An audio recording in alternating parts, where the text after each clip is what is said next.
দীঘা অপূর্ব একটা সুন্দর জায়গা, আর ওয়েস্ট বেঙ্গলের মানুষের কাছে তো এই জায়গাটার একটা বিশেষ মাহাত্ম্য আছে। ছোট থেকে বড় কোনো মানুষ যে দীঘা যায়নি এটা হতেই পারে না। আর এই জায়গাটা যতবারই যাও, আমি তো মানে ছোটবেলা থেকে কম করে 20-25 বার গেছি। আমি যে এতবার গেছি এই জায়গাটায়, আমার কিন্তু যতবারই যাই আমার কিন্তু অপূর্ব অসাধারণ লাগে, মনে হয় আরো যাই। আর হ্যাঁ, তোমরা কিন্তু যারা দীঘা যাওনি অবশ্যই কিন্তু এই জায়গাটা ভিজিট করো। খুবই সুন্দর সুন্দর টুরিস্ট প্লেস আছে, দেখলে কিন্তু তোমাদের মন অলরেডি ভরে যাবে। তোমাদের সাথে এবার শেয়ার করি, ফার্স্ট ব্লগে কিন্তু তোমরা কলকাতা থেকে দীঘার ফুল ব্লগ পেয়ে যাবে, সেকেন্ড ব্লগে তোমরা পেয়ে যাবে মোহনার ফুল ট্যুর ব্লগ, আর থার্ড ব্লগে কিন্তু তোমরা পেয়ে যাবে শঙ্করপুর অফবিট লোকেশনে যাওয়া, দীঘা থেকে কিভাবে গেছি না গেছি সেই ফুল ট্যুর। এছাড়াও কিন্তু তোমরা মন্দারমণি, তাজপুর সবকিছুর ব্লগ পাবে। আর এটা কিন্তু শেষ ব্লগ এই ট্রিপে। দেখতে দেখতে তো ট্রিপটা শেষ, আগের ব্লগগুলো দেখো। তো চলো এই ব্লগটা কন্টিনিউ করা যাক। এই মুহূর্তে কিন্তু আমরা আছি তাজপুরে। তাজপুরের এখানে কিন্তু পুরো এরকম জায়গা আছে, বসে আর কি তোমরা খাওয়া দাওয়া খেতে পারবে, অর্ডার করতে পারবে, ফিশ, চিকেন, কাঁকড়া সবকিছু কিন্তু রান্না করে খেতে পারবে। আমরা দিয়ে দিয়েছিলাম দেশি মুরগি, তো এটা দিয়েই কিন্তু আজকে লাঞ্চটা করব। আমরা লাঞ্চ করে কিন্তু তারপর আমরা কলকাতার উদ্দেশ্যে বেরাবো। তাজপুরের কিন্তু ফুল ব্লগ দেখতে হলে তাহলে কিন্তু তোমরা আগের ব্লগটা দেখে নাও, তোমরা কিন্তু সেই ব্লগে পুরো তাজপুরের ডিটেলস পেয়ে যাবে। তো চলো দুপুরের লাঞ্চ টাঞ্চ করে কিন্তু আমরা চলে যাব একেবারে কলকাতা। কলকাতা যেতে তো আমাদের 200 কিলোমিটার বাইক রাইড করে যেতে হবে। তো চলো বেশি দেরি না করে এখান দিয়ে বেরিয়ে যাওয়া যাক। রাস্তায় যেতে যেতে তোমাদের সাথে কথা বলছি। ফাইনালি আমরা তো এখন বেরিয়ে গেছি, ফুল কভার করে বেরোতে হয়েছে কারণ কি প্রচন্ড রোদ্দুর, আর আমার এটা হাফ আছে আর কি হেলমেটটায়, সেই জন্য একটুখানি মুখটাকে বেঁধে নিয়েছি, নয়তো হেভি কষ্টও হতো, তাই না? চলো যাই, যেতে যেতে তোমাদের সাথে কথা বলছি। অ্যাপটা ওপেন করে নিয়েছি, 4 ঘন্টা 10 মিনিট দেখাচ্ছে পাটুলি পৌঁছানোর জন্য। বাপরে অনেকটা টাইম বলো। সেই রকম রোদ্দুরও আছে, আর রাস্তাটাও ভীষণ বাজে তাজপুরের এখানে, উবড় খাবড় রাস্তা পুরো।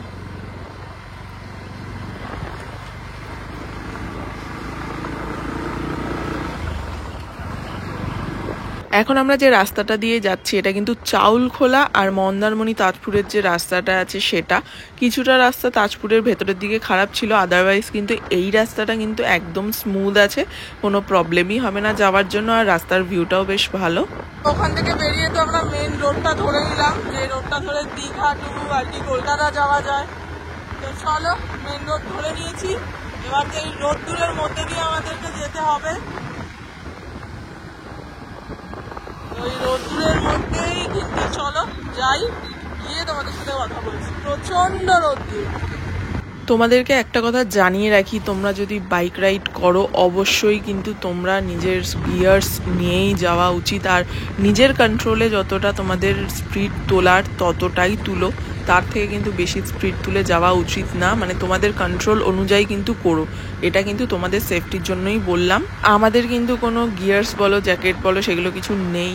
ইচ্ছা আছে ইন ফিউচার আমরা সেগুলো কিনবো, এখনো কিনে ওটা হয়নি, সেই জন্য আমরা কিন্তু আমাদের আয়ত্তর মধ্যে থাকা স্পিডেই কিন্তু যাই সব সময়। যাই হোক, আমার যেটা মনে হলো তোমাদের সাথে শেয়ার করলাম। আর আমার ভিডিওগুলো তোমাদের কেমন লাগে অবশ্যই জানিও, ভালো লাগলে কিন্তু অবশ্যই কমেন্ট করে জানিয়ে যেও। তো সামনে কোনো পেট্রোল পাম্প দেখলে তো তেল ভরতে হবে, কারণ কি তেল উড়ে যাচ্ছে প্রচুর। হ্যাঁ, এই তো সামনে পেট্রোল পাম্প আছে, চলো তেলটা ভরিয়ে নিই, ভরিয়ে নিয়ে তারপর যাই। যাই হোক, আমরা তেল ভরাতে এখন বেরিয়ে গেলাম। এখন কিন্তু সোজা আমরা কলকাতার দিকেই চলে যাচ্ছি। তোমরা কিন্তু অবশ্যই ম্যাপটা ইউজ করো। আর উপরে দেখতেই পাচ্ছ প্রচণ্ড রোদ্দুর, আজকে পুরো লু বইছে, এতটা গরম যেন মনে হচ্ছে কোনো আগুনের মানে গোলার ভেতর দিয়ে আমরা যাচ্ছি। অন্যান্য সময় ঠান্ডাতে আমাদের গায়ে কাটা লাগে, এখন যে আমরা যাচ্ছি এই গরমে আমাদের গায়ে কাটা দিচ্ছে। মানে বুঝতে পারছো যে কি লেভেলের গরমটা ছিল, মানে গরমে গায়ে রীতিমতো কাটা দিচ্ছে। মানে আমার তো এই ফার্স্ট এরকম মানে আমি ফিল করছি সত্যি বলতে। যেটা তোমরা এখানে এলে বাসের থেকে অবশ্যই কিন্তু বেছে চলো, কারণ কি এখানের বাসগুলো যা বিচ্ছিরিভাবে গাড়ি চালায়, এমনকি কিছু কিছু গাড়ি ড্রাইভাররাও খুব বিচ্ছিরিভাবে গাড়ি চালায়, যে কোনো সময় কিন্তু অ্যাক্সিডেন্ট হয়ে যাওয়ার কথা। যাই হোক, দেখতে দেখতে কিন্তু আমরা চলে এসেছি নাচিন্দা বাজার যে এরিয়াটা কাথির, সেই জায়গাটায়। এইটা বেশ একটুখানি জ্যাম থাকে মোটামুটি, মানে এখন তো তাও আজকে রবিবারের দিন বলে ফাঁকাই আছে। যাই হোক চলো, আর গরম তো কলকাতায় যা পড়েছে, আর এখানেও কিন্তু সেই গরম। মানে আমরা যে রাস্তা দিয়ে যাচ্ছি না, মানে অন্য সময় ঠান্ডায় কাটা দেয়, আজকে গরমে কাটা দিচ্ছে। মানে গরমের কাটা কেরম হয় আজকে ফিল হচ্ছে। এতটা পরিমাণে রোদের তাপ আর সেরকম গরম।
অবস্থা দেখলে কি হলো এক্ষুনি, মানে বাসাদেরকে কি বলে আর কি আমরা মানে দেবো, সম্বর্ধনা দেব, মানে খিস্তিও আসে মুখ থেকে।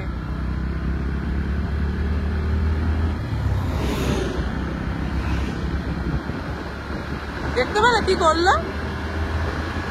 ওর আগে যাওয়া দরকার। এত দীঘা যাওয়ার পথে আমি তো বলবো মানুষের ছেড়ে দিয়েছি। আমি তো বলবো দীঘা যাওয়ার পথে খুব সাবধানে, মানে কেউ যদি বাইক নিয়ে আসে খুব সাবধানে, বাইক বলে না যে কোনো গাড়ি খুব সাবধানে চালাতে হবে। আদারওয়াইজ মানে অ্যাক্সিডেন্ট 2 সেকেন্ডের মধ্যে, কেন 1 সেকেন্ডের মধ্যে ঘটে যেতে পারে। মানে এত বাজে ফালতু এখানের বাসারাগুলো। হ্যাঁ আমার গাড়ি তো 100 আপ ছিল। হ্যাঁ মানে খুবই সাবধানে এখানে গাড়ি চালাতে হবে। মানে মুখ জ্বালা করছে আমার তো গা, মানে আমার তো গা তো জ্বলে যাচ্ছে, মানে এত গরম। দরকার নেই, একটু দাঁড়িয়ে যাও না।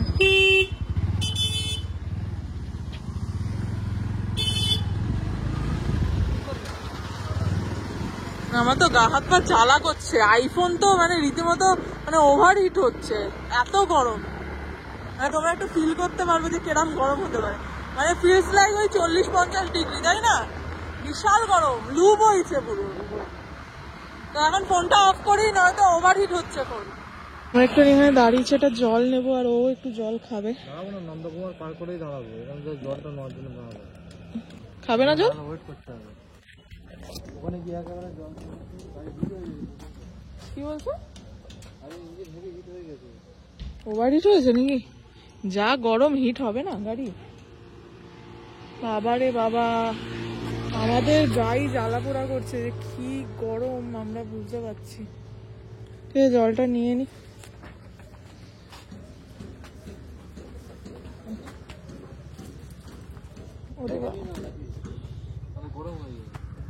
তুমি তো গাড়িতে দেবে, আমার খাওয়ার জল আছে ঠান্ডা।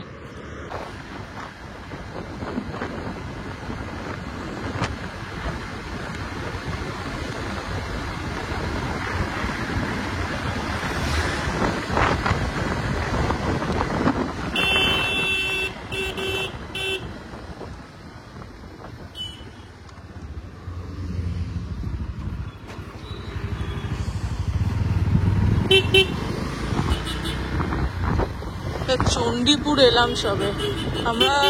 ইচ্ছা আছে ওই কি বলে, কোন জায়গাটার পরে দাঁড়াবে বলছিলে?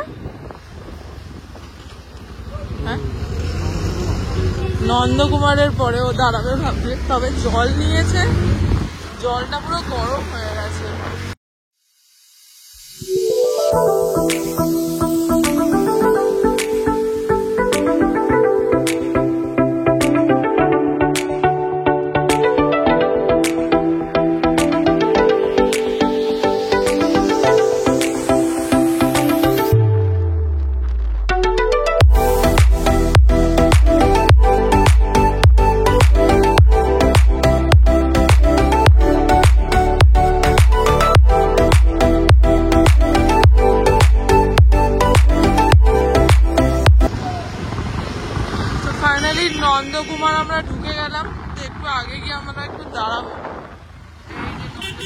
যে রাউন্ড করে যে রাস্তাটা আছে সেটা,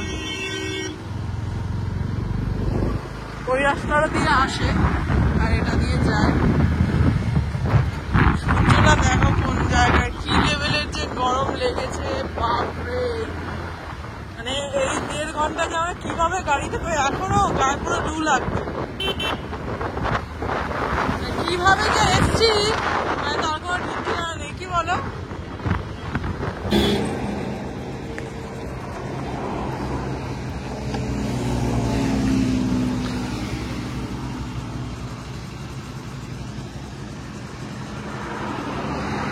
মানে জল দিলে অসুবিধা হবে না?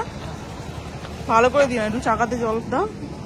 গরম হয়েছে এটা, তা দাও, ওখানে দাও। দেখছি ধোয়া বেরোচ্ছে। কি লাগলো এখানে এসে? হ্যাঁ, কেমন লাগলো? না আগুনের ভিতর থেকে এলাম, মানে বিভৎস গরম ছিল, আগুন জ্বলছে, আগুনের ভেতর দিয়ে আমরা এলাম। মানে চোখে মুখে গায়ে হাতে যেন জ্বালা পোড়া করছে রীতিমতো। আর তার উপর মানে কাঁটা দিচ্ছে, মানে অন্যান্য সময় দেখবে ঠান্ডা লাগলে গায়ে কাঁটা দিয়ে দেয়, আর এটাতে গরম লাগলে কিরকম কাঁটা দিচ্ছিল গায়ে, মানে বিভৎস মানে গরম ছিল। আর তার উপরে গাড়ি ঘোড়াগুলো যা বিচ্ছিরি ভাবে চালাচ্ছে, তোমাদেরকে তো দেখালামই, কিচ্ছু বলার নেই। আর নন্দকুমার ছেড়ে এসে একটু দাঁড়িয়েছিলাম, ও তো গাড়িতে একটু জল দিল। খুব হিট হচ্ছে গাড়ি, এমনকি বন্ধও হয়ে যাচ্ছিল মাঝের মধ্যে। তো চলো বেরোই, লেট করে লাভ নেই, চলো। জল টেনে নিয়েছে, নিচে যেইটুকুনি পড়ে আছে ওইটুকুনি। চলো চলো চলো, লেট করে লাভ নেই, চলো। কি বলছো? না না, আমি আর মুখ টুক খুলিনি বাবা, তাও একটু এখন আরাম লাগছে। একটু আগে মনে হচ্ছিল আগুনের হলকা লাগছে গায়ের মধ্যে, বিভৎস লাগছিল। চলো যাই, কথা বলছি তারপর। তো সবে আমরা কিন্তু এলাম হলো সোনাপেটিয়া যে টোল প্লাজা আছে সেটা, যেটা আর কি কলকাতার দিক থেকে এলে 3rd নম্বর টোল হয়। তো এখন আমরা তো বাইপাস করে বেরিয়ে যাবো এটাকে, কারণ কি এখানে আমাদের টোল দিতে হবে না, কারণ কি বাইকের টোল লাগে না এইসব জায়গায়। সেই জন্য আমরা সাইড থেকে বেরিয়ে যাচ্ছি। এখানে গাড়ি 4 চাকা সবকিছুই টোল লাগে, কিন্তু বাইকের টোল লাগে না। চলো এখান দিয়েই যাওয়া যাবে।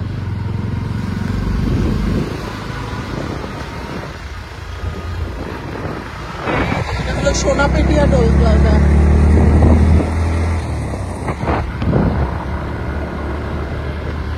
তো ফাইনালি আমরা এখন এসে গেছি কোলাঘাটের এখানে। কোলাঘাটের এখানে একটা হোটেল আছে, হোটেল মহারাজা বলে। তো এখানেই একটু এসছি, যেটা শেরে পাঞ্জাবের একদমই কিন্তু পাশে। তো এই যে হোটেল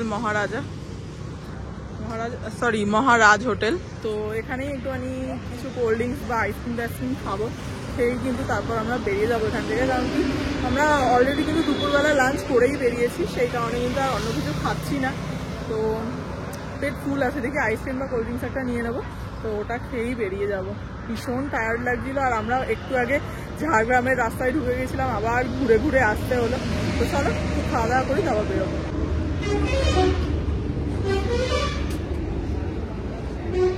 তো দেখতেই পাচ্ছ রেস্টুরেন্টের ভেতরে এখন এসে গেছি। এখানে আইসক্রিম, কোল্ড ড্রিঙ্কস, চা অনেক কিছুই পাওয়া যায়, আর ওয়াশরুমটা মোটামুটি আছে, ঠিকঠাকই। তো তোমরা চাইলে আসতে পারো। খেয়ে তো আমরা বেরিয়ে গেলাম এখন, তো চলো এবার বেরোই, বেরিয়ে তারপর যাব ডাইরেক্ট বাড়ি, তাই তো? একদম চলো।